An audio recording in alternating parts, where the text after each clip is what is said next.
Welcome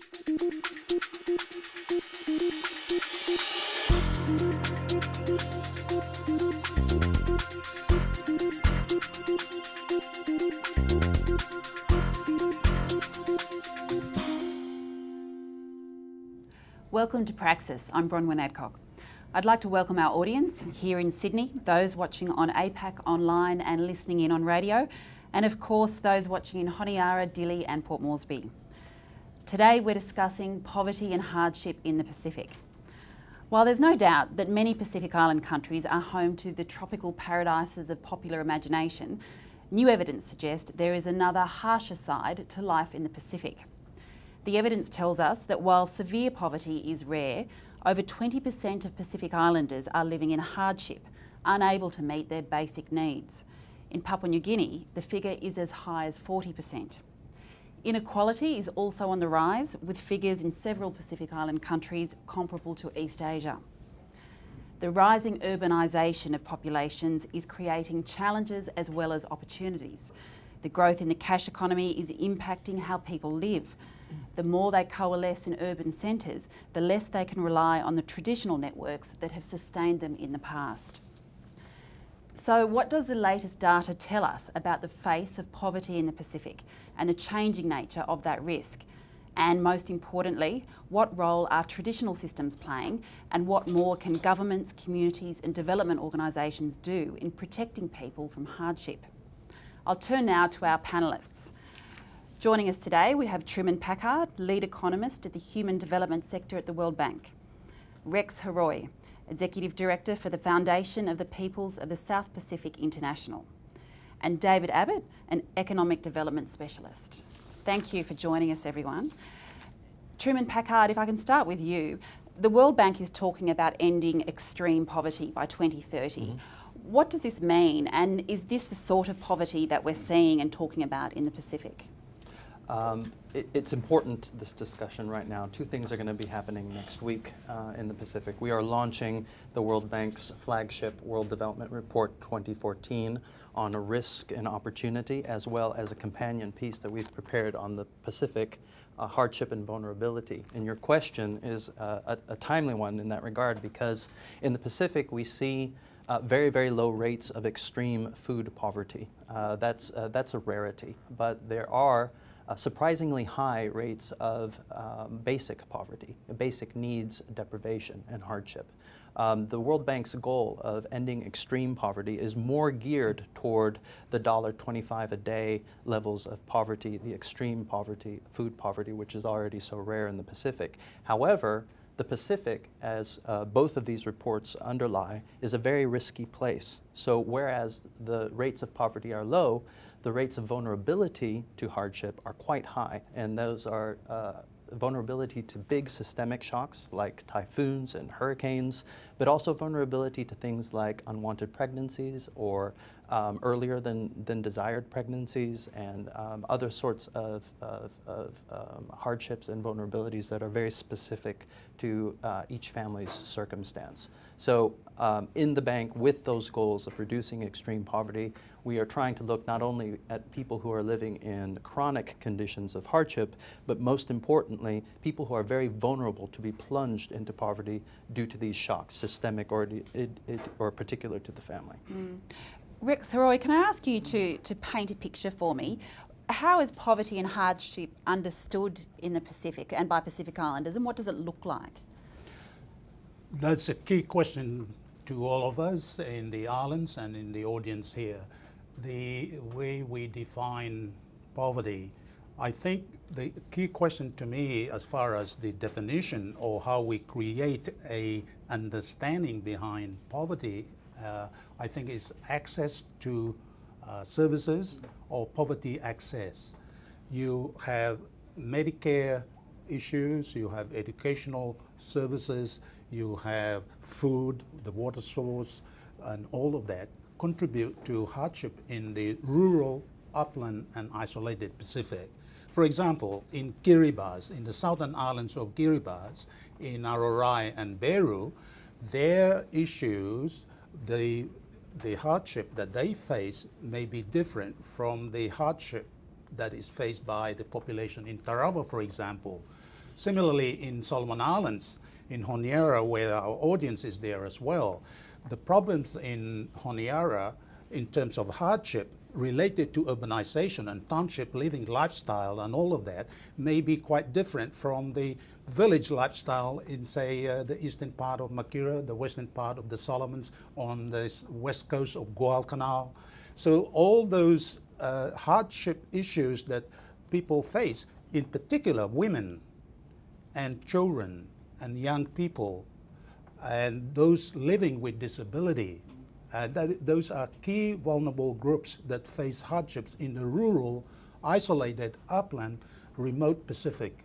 And you have the township or the towns or cities like Suva, Nuku'alofa, Koro, or Punafuti, quite different from the hardships that women and children and old age people living with disability and those living with HIV and AIDS out in the rural, isolated Pacific. So I think we got to try and draw that dichotomy or the differences between township or cities and rural, upland, isolated, remote Pacific.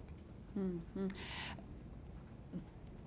David, I know you've been following this issue for a long time. The findings that we're seeing in this World Bank report that has just come out, what is the change like, say, compared to 10 years ago? Have we seen a big increase in hardship in the Pacific? I think we have. I think that the impact of the global economic crisis that hit in 2007 has actually made life a lot harder for those who relied on remittances, who were relying on informal type employment. So for example, in Samoa, back in a decade ago, there's a car part manufacturing facility in Samoa that makes all the wiring harnesses that go into cars. They employed over 2,000 people 10 years ago. They now employ barely 1,000, and the loss of that 1,000 jobs, many of those people were bussed in every day from the rural villages. The loss of those 1,000 jobs means that basically there's 1,000 households that no longer have a source of income. And those households are struggling to make up that income from other sources because their remittances are also lower than they were, particularly in real terms, as many of their families who live in the US, New Zealand, here in Australia, their incomes themselves have been under pressure. For example, in New Zealand, you're probably all aware that the unemployment level for Pacific Islanders is twice the national average. So therefore, there's a lot of families who are struggling to send money back to their families in the islands because they themselves are struggling to make ends meet in their adopted homes. So I think that the situation has got worse, and the data that we've been able to look at in the post-global crisis period does indicate that. There have been household income and expenditure surveys in Tonga, in Samoa, and in Tuvalu post the global crisis, and they have all shown that the level of hardship, the level of basic needs hardship, has in fact increased in each of those countries, particularly for those in the rural areas where the opportunities for employment are less than they are in the urban centres. I'll stay with you for a moment, David. Talking about data, and when we're talking about data and poverty, is measuring poverty and hardship in the Pacific a straightforward process? It's becoming easier with the greater availability of household survey data. Household surveys have been done in the Pacific over many, many years, but up until about a decade ago, the results of those surveys were only used by the national statistics offices to rebase their consumer price indices or to provide inputs into the calculation of the national accounts, the GDP. In the last decade, since we started trying to determine what poverty meant in the Pacific, we have begun to analyse that data in much more detail, and as a result of that, the surveys themselves have become better executed, better implemented. The tabulations that we've been able to get out of the data have become much broader in scope, and as a consequence, it has become, as it were, easier in one respect, in the sense that there's more data, but more complex in another respect, because in fact there are a lot more issues to consider. We now look to probably get something of the order of 100 sets of tables out of any household survey that will look at the dimensions of hardship from an education point of view, from a gender perspective, from an age perspective, children, marital status, and all those characteristics, as well as the regular issues of employment and so on. So in that regard, we have got an enormous amount of information now, but it is difficult sometimes to get it out to those who should be using it, because the ability of many governments and policymakers in government, their ability to do the analysis is often not as strong as it should be. And I think that this is an area where the international agencies and development partners could actually help a lot more by providing more resources into the way in which the data can be used, should be used, to help policymakers make the right decisions. But I think, David, don't you think that one of the issues facing island governments in our region is that government officials and politicians having an understanding of why data is so important in order to predict or to enable resources be reliably used and predictable resources are made available to address the issues that we face in hardship and poverty generally. And I think politicians in our region have to take a step forward and say data is important, and we need to analyze this data and make use of it throughout the region in the different sectors that are addressing poverty. For example, interagencies, inter-donor agencies such as World Bank, ADB, and UNDP and UN agencies will require the data in order to help civil society and the private sector to work with government to address the real needs of the people at the grassroots level. And I think it's almost like everybody's business to ensure that we have the available data. And therefore, governments of this region need to actually harness the availability of data and share it, but also to ensure that we get the right kind of data to address the issues that we are trying to address in terms of poverty alleviation, reduction, or ending poverty. I think that's right, but the other issue that we've had over the last decade, since we started trying to look at hardship as an issue in the Pacific, is that many governments don't like to admit that they actually have a problem. That, as Bronwyn has said, that poverty is not something that is of the extreme nature that we might see in sub-Saharan Africa and so on. But what we do have is a lot of families, a lot of households in the Pacific are living below what is deemed to be a reasonable standard of living. And if we can say that in the US, for example, they admit that there are maybe 15-17% of the population there falls below their national poverty line, there's no reason to suspect that people in the Pacific aren't also experiencing some degree of hardship and poverty. What we've got to do is to get the governments to acknowledge that there is hardship, and they need to address it much more explicitly in the way that they address their policies and try to alleviate those concerns. Truman, the evidence that's come out of this latest World Bank report, does it show that there are strong regional disparities between Melanesia, Micronesia and Polynesia? One of the things that we tried to do is to look at the incidence of extreme food poverty versus basic needs poverty.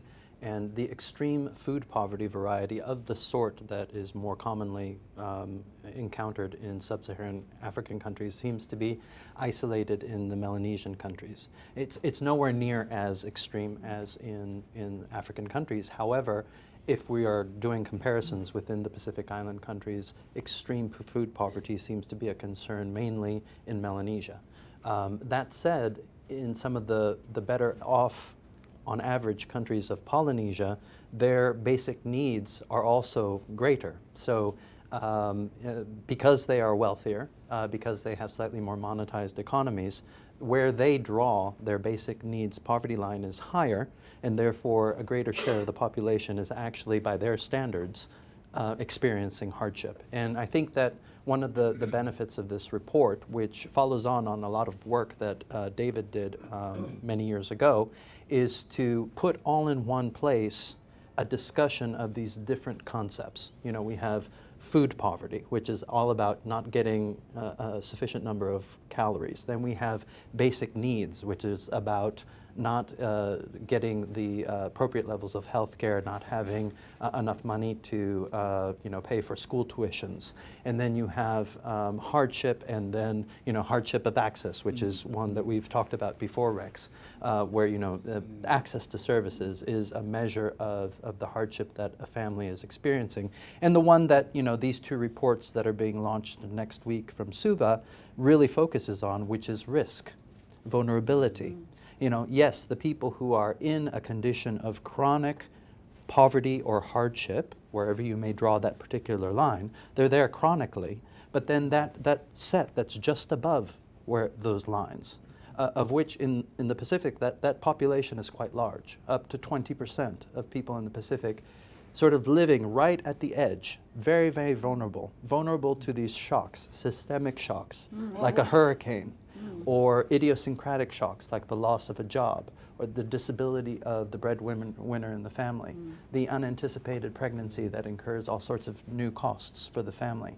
And that's an area of particular interest, because if we are serious about eliminating poverty, and in the World Bank Group we are serious, we are committed to this, then we have to address this strata of households that are a considerable number in the Pacific that are just bordering on the poverty line, where one big massive incident experienced by the entire country, or a singular incident experienced by a community or a household, can tip people into hardship or even extreme poverty.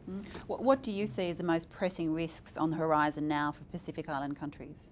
Of the top 20 countries in the world ranked by a share of GDP spent in recovering from disasters, 8 of those are Pacific Island countries. The Pacific Island countries are distributed along what geologists call the Ring of Fire. So it makes them particularly prone to these big natural disasters, movements of the tectonic plates, but also hurricanes and typhoons. So there will always be a greater vulnerability in these particular countries to those big natural disaster systemic shocks. However, moving on from those are just the shocks that people can experience in a fairly mundane day-to-day basis. Sickness, unemployment, the disability, having to pay for unanticipated health cost. And those are the sort of shocks, idiosyncratic shocks, that in the past were very well covered through the traditional systems, the Wontok systems in Melanesia, other systems of traditional safety nets and care that existed also in Micronesia and Polynesia.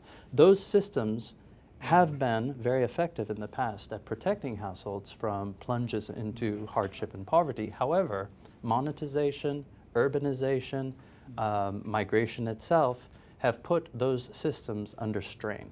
And what's part of the new evidence that's brought to light in this report is a comparison across the Melanesian, Polynesian, and Micronesian countries for which we have data of how these systems, these traditional systems of safety nets, are faring. And what we discovered is that there are huge gaping holes in these traditional safety nets through which people are falling into poverty. Families with many children are at a higher risk of falling into poverty than others. Families that are headed by a person who is elderly are falling through these traditional safety nets. So for those who are participating in the safety nets, they continue to be very effective, but many people are being left out, and that's a very pressing concern. Truman, I'd just like to interrupt there while you were saying the hardship in the Pacific. I wondered how the bank and other agencies are looking at the the whole question of violence against women as a risk that exists in the region and is a stumbling block in a way in terms of our development. Has the bank done any research or any work on the value, the monetized value of the contribution of women in our society today? I'm quite concerned that when you look at the figures in terms of violence against women across the whole global perspective, the world is quite frightening. Would you rate that as a major risk? I would say that is one of the major risks apart from climate change, violence against women, because they form, the women folks form a huge proportion of the populations of the region in the Pacific. And if there is violence against them, then they are doubly, they got a double minus in terms of they're already vulnerable in terms of their needs because they address the family needs with the hardship. At the same time, the violence against them is so high and frightening. And I think we need to look at it as everybody's business in this region. The research has shown that the figures are frightening in the Pacific as well as across the world, in Australia, New Zealand, America, Canada, in the Western world. So I think, I don't know what index you're going to put to that, but I'd like to see a study that will value the contribution of women to society, you know. How can we put a figure to it? Apart from a decent job. Yeah, just briefly, is that something that the World Bank considers as a risk factor? Absolutely. We're limited in what we can say on the issue because of limited data. However, in the report that we'll be launching next week from SUVA, we do identify violence against women as particularly high, worrying levels of incidence of violence against women in the Pacific. 2 years ago, the flagship report 2012 was on gender and development, and it tried to make the argument that having gender equality and being concerned about these huge gender inequities is not only good, but it's good economics. And so they tried to do a little bit of that, but you know, there's always room to do more. And I think that given the levels of violence against women that we do see in the Pacific, we do need to do more to see what the effects are that trickle out from that regrettable incidents. You know, how does that affect the opportunities of the children that are under the care of these women? How does it affect you know, the extent to which women have an opportunity for earning incomes outside the household, and the fact that there is no opportunity to do that, how does that affect the risk that household faces? And I think if I can just add to Rex's point, there's been a lot of discussion about how we should value the contribution of women's activities into the national accounts, into the gross domestic product figures. And there is no consistency on that. In some countries, they try to value the amount of time that women spend in home duties, but in other countries, it's completely lacking. In some countries, the extent of the subsistence economy is not counted as fully as it is in others. So there are gaps in the statistical coverage, and that's not just in the Pacific. That's a global issue. That debate, I think, is still going on. And if there was an agreement on how far we should value home activities in GDP, then that would enable us to be much more focused on what is lost by violence against women and the amount of time that women have to spend looking after the sick, and with the increasing incidence of non-communicable diseases and the extent of disability that follows from amputations that often occur as a consequence of NCDs, then we'd be able to actually put a much better number on the real opportunity cost of this. But I think I just want to add on to David and Truman's points. I think the Pacific governments need to really come forward and take up the issue that violence against women is everybody's business, and there should be policy in every government that there is need to address this issue by everybody. So we all focus on it rather than saying it's a women's issue. I have a daughter, I'm concerned about that, so I'm a man, but I'd like to champion with women today to try and take up champions, men champions, and don't be a bystander, you know. Because if you're a bystander, if it's a violence against women in the football field, who stands up? The women? The men should be able to do that. So don't be a bystander. Be part of the problem and part of the solution. I think this is the issue I like to pass on to our decision makers in our region. We've been talking a lot here today about risks that these countries are facing. Truman, do these traditional systems like the Wontok system, are they sufficiently protecting people from these kinds of risks, do you think? I don't think so. I think that they are still important, but they are increasingly deteriorating in their effectiveness. They're important, and it's important to keep that in mind, because one wouldn't want to wade in as a policymaker or an international organization with a lot of programs that didn't take into account important traditional cultural values and systems. But nor should the existence and importance of those systems be used as a reason for complacency on the part of policymakers. I think one of the things that we have encountered as an institution in our dialogue around social protection and labor, which is a big area, core area of our business, is that many governments and other partners are content sometimes to say, well, we don't have to worry about a cash transfer system for the elderly, or we don't have to worry about a cash transfer system for poor people because we have these systems. You know, the Wontok will take care of it. Or, you know, the traditional system of land ownership or other resource ownership will take care of it. That may have been true in the past. What you wouldn't want to do is to rest on your laurels and take for granted that these systems will continue to be as responsive and as effective as they have in the past. And there are good reasons to suspect, there were good reasons to suspect prior to doing this report, that those systems were under strain and they will be less effective and less responsive. We now have evidence in this report that that's the case. The case isn't closed. There's room for much more research, particularly the sort of research that would take governments beyond the question, should I intervene, and give them answers to the far more valuable question, how should I intervene? Well, how should they intervene? What do you think, just briefly? I think, you know, with our dialogue in Papua New Guinea, for example, Papua New Guinea in 2010, under the leadership of Sir Julius Chen in New Ireland Province, set up a non-contributory cash transfer system for the elderly and for people living with permanent disabilities. Everyone thought this is going to be a disaster. You know, only 16% of births in Papua New Guinea are registered. So how do you prove age? How do you determine who's 60 and over? How do you classify disability?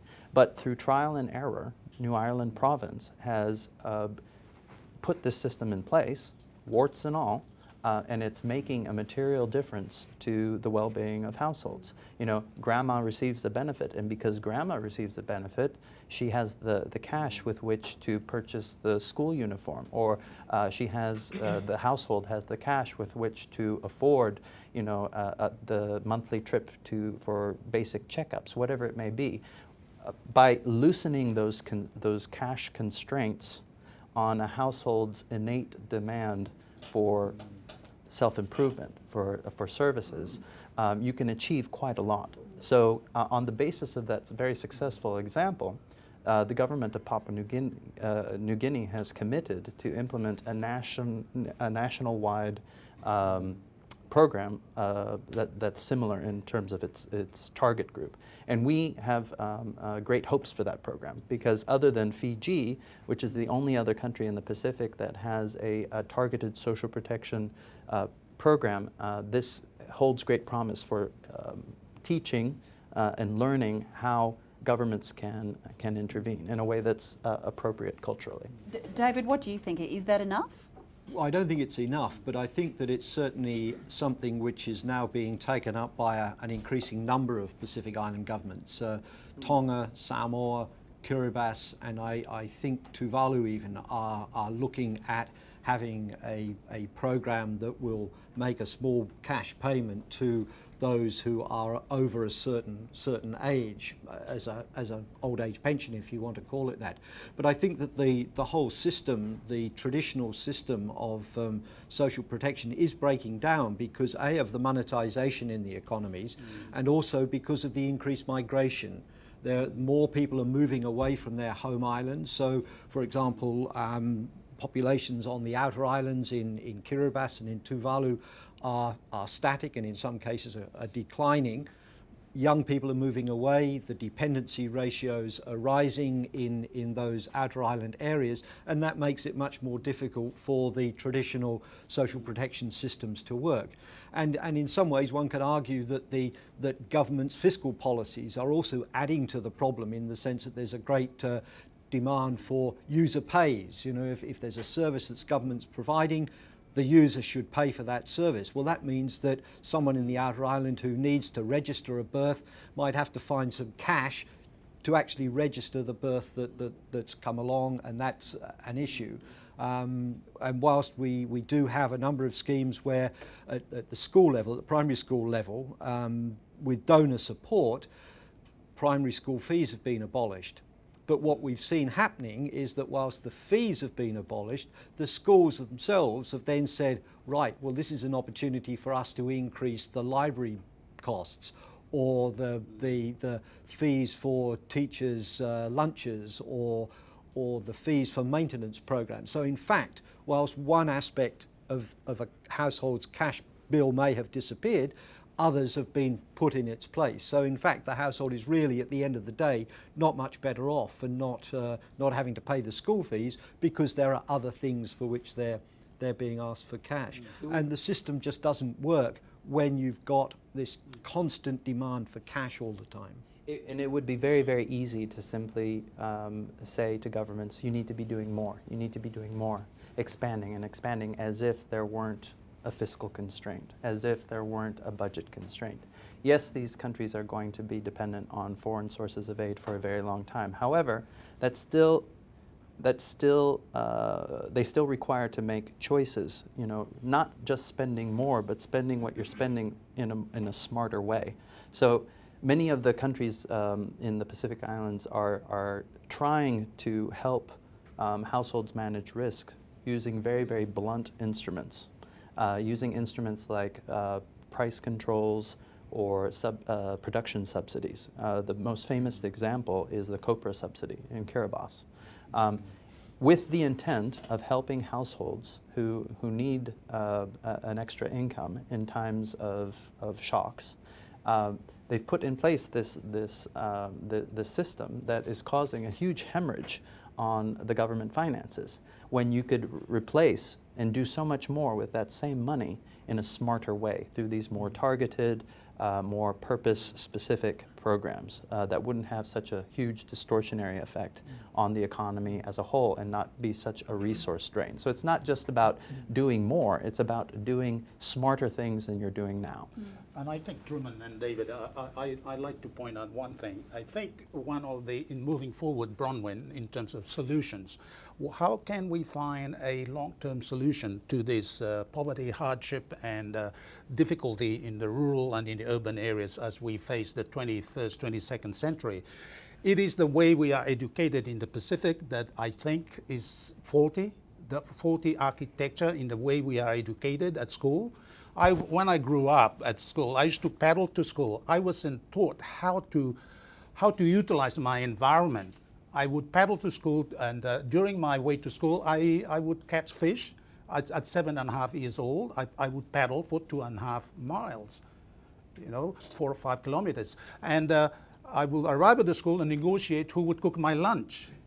And the teachers' spouses would then say, all right, you got 2 fish, I'll cook one and for me and one for you. Okay, it starts negotiation. So when I became ambassador in the United States and United Nations and Canada, I told the story about how I used to paddle to school. But I wasn't taught how to think. I was taught to pass exams. And I think a critical part of poverty is getting out of poverty cycle. Now, I was one of 11 siblings. I was number 6. Now, perhaps because I went to school and I had to paddle for my education, I happened to reach university out of 11. And I'm not saying that by going to university you're a happier person, but I think the traits, the characteristics of an educated woman, an educated person, probably can reduce poverty. So the way we are taught at school, we need to rethink about education in the region.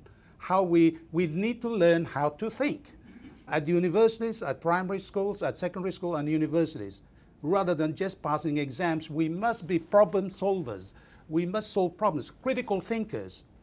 And we need to breed a new breed of leaders, a young breed of leaders in this region based on ethical and entrepreneurial leadership. Now, what are those two big terms, ethical and entrepreneurial leadership? Well, in the long term, we reduce corruption at any level of society, whether it's government level, whether it's at civil society level, national, regional, and international. I think we need to address some critical things in our education system. And one of them, education for girls, have women in parliament, more women in parliament. They like to chat rather than gossip, but they will chat about things and get things better. That's my message to all of you. Thank you, Rex. Look, we'll move now to questions from the audience. The first question we have is from Port Moresby, and it leads into what we've talking about solutions. It's a question from Winston Rodriguez, who is the advisor to the Independent Consumer and Competition Commission in PNG. His question is, given that broad-based economic growth requires a competitive, efficient economy, has sufficient attention been given to the development and enforcement of competition? Who would like to take that one? Well, look, I think that, first of all, the best preventative, or the most preventative value in the face of shocks that a household can have is a steady stream of income. You know, the best social protection in the world, we like to say in the World Bank, is a job. So to the extent that countries whose private sector development is already challenged by smallness, by distance to metropolitan markets, by difficult geography and lack of infrastructure, if to that we add lack of competition, oligopolies or monopoly provision, then what you're doing is, in essence, as a government, shooting yourself in the foot, because you're taking what would be the best solution, which is a market job, off the table, and limiting the number of market jobs that the economy could provide to households, and therefore increasing the likely dependence on a social protection system provided by the government. So in essence, yes, I think that part of good risk management is having resilient markets, and part of having resilient markets is to have more competition. Yeah, I agree entirely with that. I think that there is a lot more that governments could do to strengthen their private sectors, but often that means challenging vested interests and so on, and quite often governments, politicians are perhaps somewhat reluctant to take measures that might adversely influence or adversely affect their own interests in certain business areas. And I think there's no denying that in many countries, rightly or wrongly, politicians are directly or indirectly involved in business, and therefore it doesn't serve their purpose sometimes to free up the markets, to make the markets more open to introduce competition. But at the end of the day, I think Truman's absolutely right. We need to have private sector growth. And if you read all the national development strategies, almost all of them say that the private sector is going to be the engine of growth in the future. But the reality is that the private sectors are not growing because they are being hindered by governments. I mean, there's been so many reports, the World Bank, the FIAS, IFC, they've carried out studies in almost all the Pacific Island countries and identified a whole range of policy choices that could be made by governments to make markets more efficient, decisions that would be quite costless in terms of the budget, but they just require that political will to actually change the environment that would encourage more investment to come in. And what we've seen over the region in the last decade is that those countries that have faced serious economic crises are the ones that have actually opened up and modernized. And we can go back even to the first of these back in 1987 when the first coup happened in Fiji. As a consequence of that coup, the Fiji economy started to open up. Prior to 1987, I think it was a very inward-looking economy. It was very unionized, if we can say that. There were high tariffs. Tourism was there, but it wasn't very, very big. After the 87 coup, they devalued the currency, started to open up the market. And since then, every time there's been a coup and the coup has been finished, then there's been a greater opening up of the economy. And that goes through right until 2006. And even over the last 6 years, whatever one may think about what happened in 2006, the fact is that the economy has recovered. It's probably recovered more than it would have done had it not had that shock. And the same thing applies to Vanuatu. It applies to the Solomon Islands.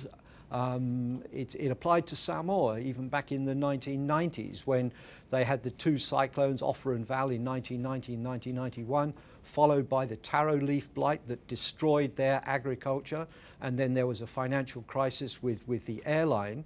And as a consequence of all those things, the economy was opened up. The current Prime Minister took the lead when he was the Finance Minister to really restructure the economy, and that brought about economic growth. And we need to have more of that, even though we may not have quite the extent of the crises now, but the region as a whole is falling behind. We see the higher rates of growth in Southeast Asia, our Pacific neighbours.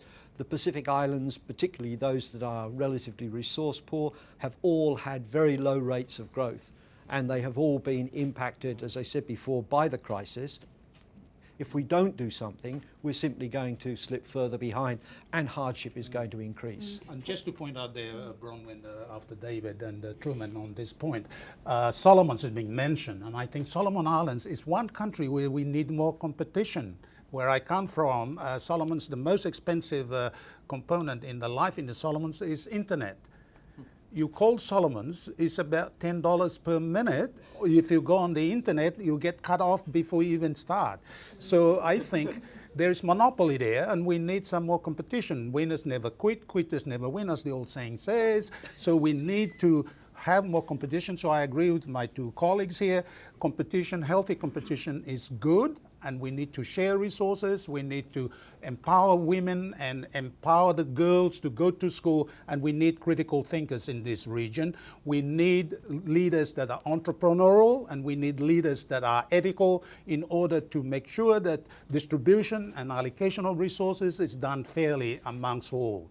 Now, I'm not a socialist, but also I am a competitor in the marketplace. As in the organization I work for, we're going to connect the kids, there's underserved communities, underserved kids with Australian kids, with American kids and other parts of the world through high-tech technology for the youth. For three things: to find a job, to be self-employed, or to get back to school because they are underserved. They fell out of school some years ago. So that is critical. Lower the rate of internet in Solomon Islands is the first place we need to work on. Thank you. Okay, we need to move to questions now from our audience in Sydney. If anyone has a question, hand up and we'll get a microphone. You briefly discussed a cash transfer system and the feasibility of that in terms of fiscal constraints. Irrespective of the fiscal constraints of the Pacific Island governments on adopting a cash transfer system, how comfortably would a cash transfer system sit within the cultural context of the Pacific Islander communities? I think it will vary. The Pacific, there is no Pacific Island community. There's communities, as you rightly pointed out, and that's where I would really want the query to now go, because the query has sort of lingered for a time around should government be doing more. I think that there's sufficient evidence to say that government should, and now it's how should. And the critical question is, how do you structure a system to complement rather than to one that would disrupt those traditional systems? one way. I mean, all of these traditional systems have put a high value on care for vulnerable groups within your community and for a sense of egalitarianism. I have not encountered yet a Pacific culture of the myriad of cultures in the region, one that does not value equity. So based on that, I mean, that's a strong cultural indicator on which you can build a social welfare system. Now, it doesn't have to be the social welfare system that we know in Australia or in the United States or in the United Kingdom or in France, but it has to be something more than what's being done now. And it can exploit very productively community structures, community decision-making or leadership structures to identify who in the community is vulnerable. You know, who is the household that we need to be taking care of as a community, rather than, say, relying on data, which are so faulty and inexistent anyway, using those traditional structures. So that would be a good example. But the point is, rather than waving our hands and pretending like there's not a problem and saying that, you know, traditional systems will continue to be responsive and resilient, now we need to get into the question of how do we structure a social protection intervention in a way that's culturally appropriate. Okay, thanks, Truman. We'll take another question now from Sydney. I think there was some people in the front row here. Gentleman here. Thank you very much. David Behrman, University of Technology, Sydney. My question really is about governance of aid. It's a big issue. The World Bank makes loans. Various governments provide aid to countries in the Southwest Pacific. My wife is currently actually in Samoa, and she's been there many, many times over the last few years, and she was actually there during the tsunami of 2009. There are still people from the 2009 tsunami who haven't been rehoused.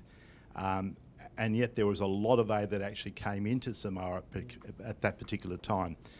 There's a lot of problems that have still arisen from Cyclone Evan in December 2012. Fiji handled it brilliantly, Samoa handled it rather disastrously. And I guess the big question really is that a lot of aid comes in, but it appears, at least from what I've heard, and also too, I'm quoting a lot of articles from the Samoa Observer, that it doesn't seem to get distributed to the people who need it most. So what can governments, foreign governments that are donor governments, and the World Bank and other donor organisations do to improve the governance and accountability for funds that are actually donated? David, is this a problem that you see, and what solutions do you think exist? It's a very difficult one, because I think that often governments, when they're confronted with these disasters, are somewhat overwhelmed by the offers of assistance and by the funds that come in, and they simply don't have the internal governance structures to put in place. They don't have a lot of contingency resources that they can suddenly divert to dealing with these things.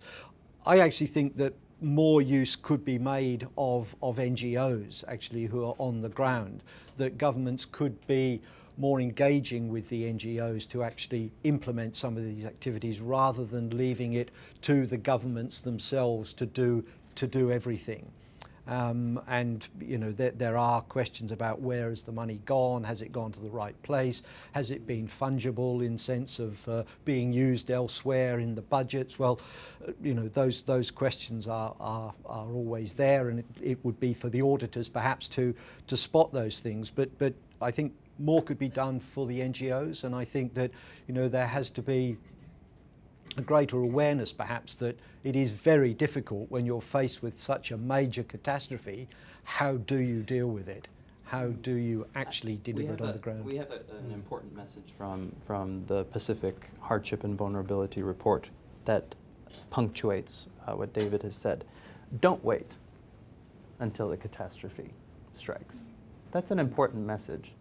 Now, in the World Development Report, as well as in this report, there are lots of recommendations for how you could approach things differently if you were viewing policymaking from a risk management perspective. And those are important things. The most valuable preventative actions that you could take are just good housekeeping. I mean, these are things that you want to do anyway, even if you didn't live in the most risky part of the world. You want a health system that pays nurses and doctors on time so that they show up at work, so that there's someone there to meet the patient when the patient walks 2 miles to their nearest health center. You want teachers, showing up on the first day of school rather than striking for their wages and delaying the start of the school year. And to get those things, you have to have sound operating systems. And that's even if you didn't have crises. Now, it turns out that if you have those sound operating systems, you will probably be more responsive and respond faster and better in the wake of a crisis. So, it's just good housekeeping. And I think your point is actually illustrated by the fact that Fiji handled Cyclone Evan about 100 times better than Samoa did. Correct. Simply because, as you quite rightly said, they actually had their contingency plans in place. Correct. I think it's a really important point. It's a good illustration of what you're just saying. I've got a question for you. I was just going to add to this. In terms of disasters and risk, I think both my colleagues outlined quite succinctly and carefully how to mitigate or deal with it. Truman's point about before, during and after, that governments really don't have a pre-planning during and after, that there are other stakeholders out there who are dealing with before, during and after a disaster knocks.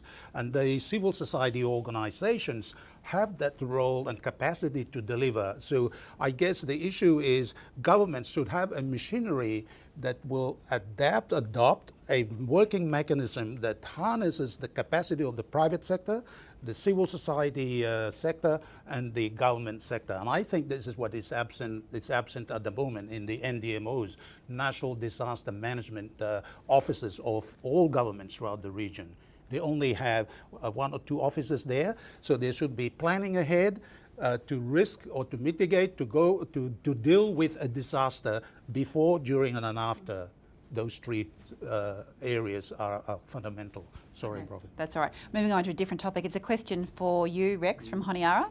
For almost all people in rural Solomon Islands and the Pacific, the only way of life they know is the life they grew up in and are living.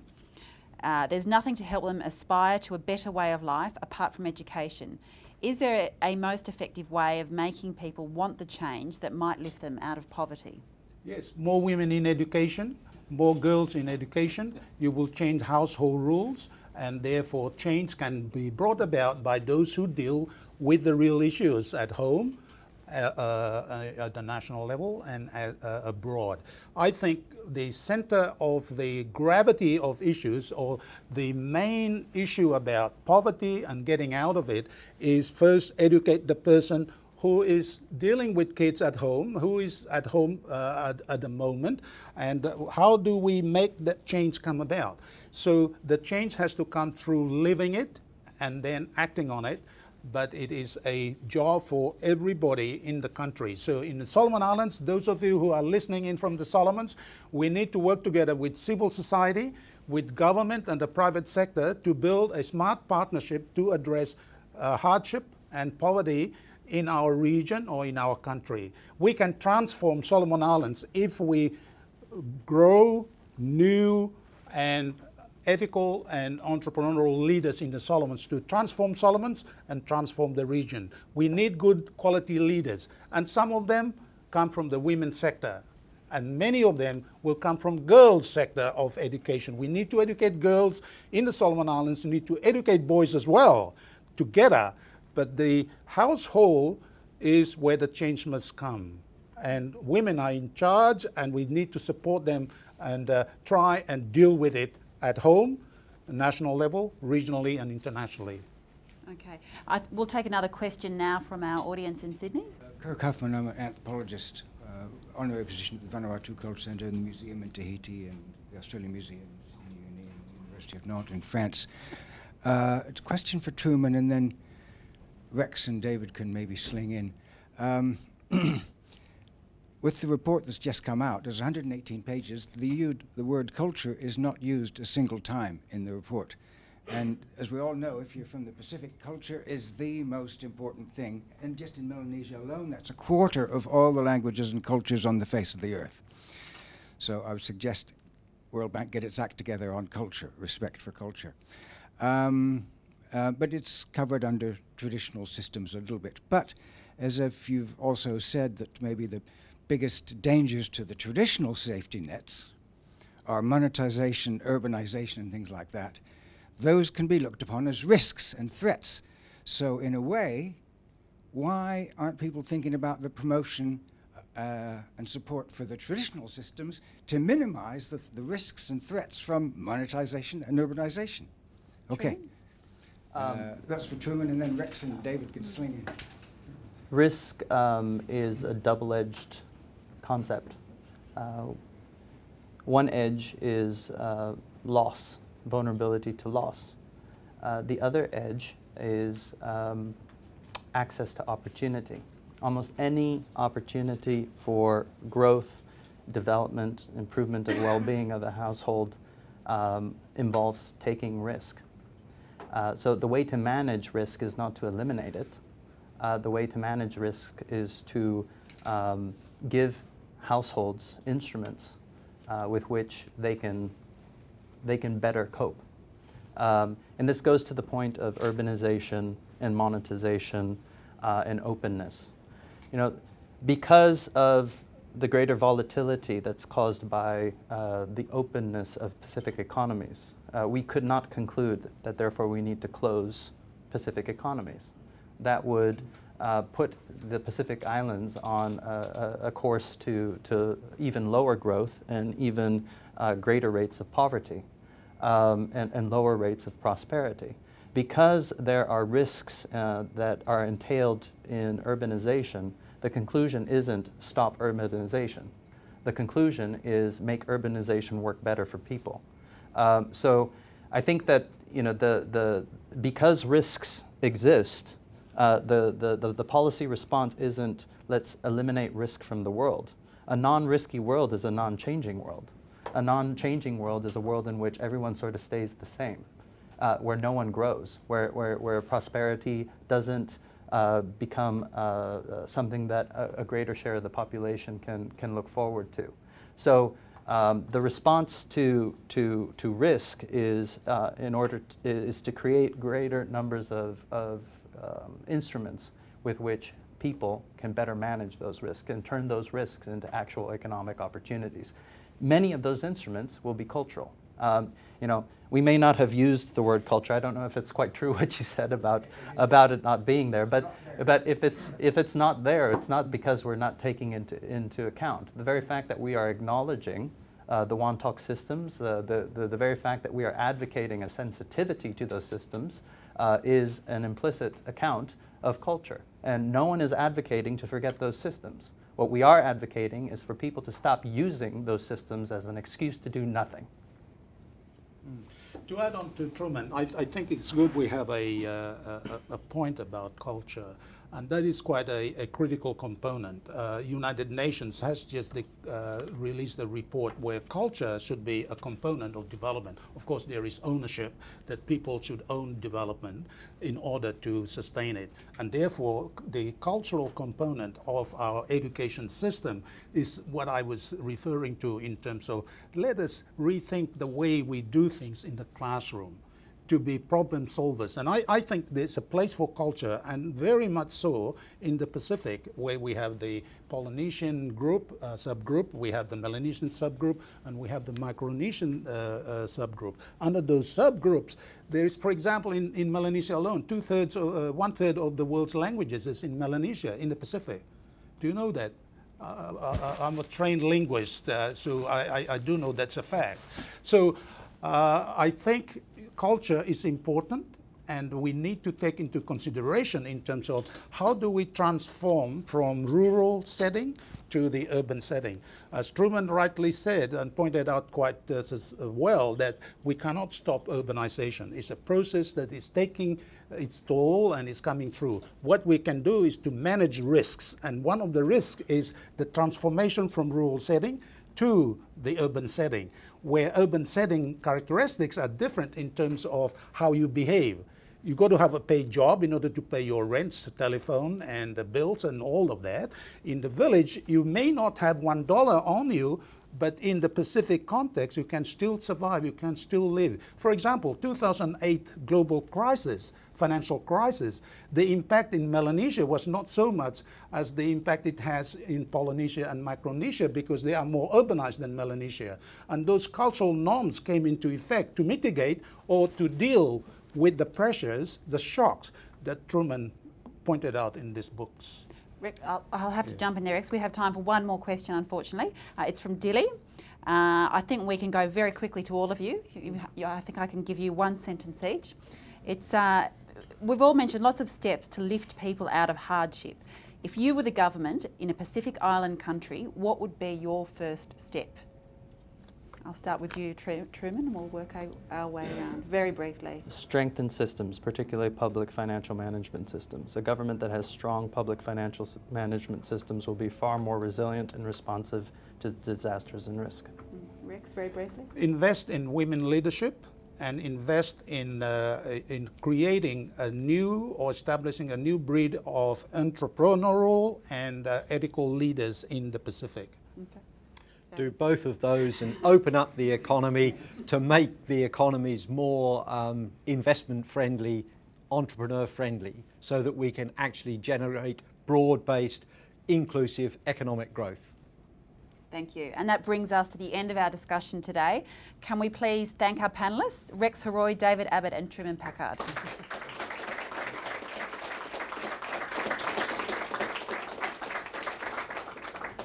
I'd also like to thank everyone for joining us here in Sydney or from afar. And remember, you can watch this or any of our previous Praxis discussions online. Just search for World Bank and Praxis. And you can also follow us on Twitter with the hashtag Pacific Praxis.